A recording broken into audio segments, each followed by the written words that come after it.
विश्व न्यूज 24/7 में आप सभी को सुस्वागतम। दर्शकों, भारत के वाणिज्य मंत्री पीयूष गोयल जी ने कहा कि पश्चिमी देश सिर्फ भारत पर उंगली क्यों उठा रहा है, जबकि यूरोप का देश खुद अमेरिका से रूस के तेल पर छूट मांग रहा है।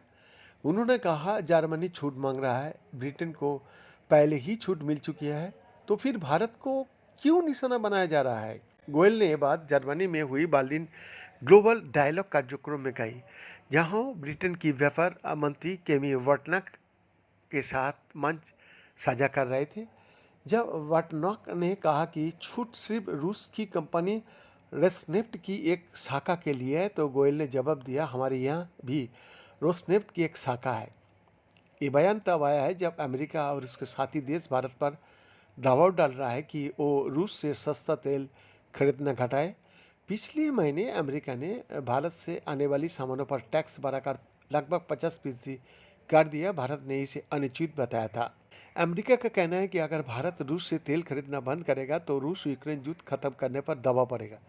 मगर यूरोपीय यूनियन ने भी 3 भारतीय कंपनियों पर पाबंदी लगाई है, ये कहते हुए कि उनका रूस की सेना से रिश्ता है।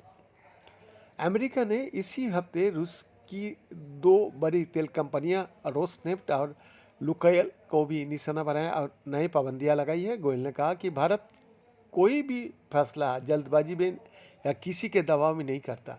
हम सौदे तब करता है जब हमें देश की हिसाब से सही लगे। अगर किसी ने हम पर टैक्स लगाया तो लगा दे। हम नए देशों में व्यापार बढ़ाने की कोशिश कर रहे हैं और लंबे समय तक मजबूत बने रहने पर ध्यान भी दे रहा है, उन्होंने कहा। उन्होंने ये भी बताया, भारत का लक्ष्य अगले 20-25 साल में $30 ट्रिलियन की अर्थव्यवस्था बनना है। हम भविष्य को लेकर फैसला करता है और हमेशा देश के लिए सबसे अच्छा सौदा भी करता है, गोयल ने कहा। उन्होंने ये भी कहा कि भारत की नीति सिर्फ अपने राष्ट्रीय हित पर तय होती है। भारत कभी किसी के कहने पर दोस्ती या व्यापार तय नहीं करता। अगर कोई कहे कि यूरोप या केनिया से काम मत करो तो ये मंजूर नहीं होगा, उन्होंने कहा। बीएन का exclusive report, FTV Hindi, Delhi. बार बीएन का exclusive report, Vishwa news 24/7, Ranchi.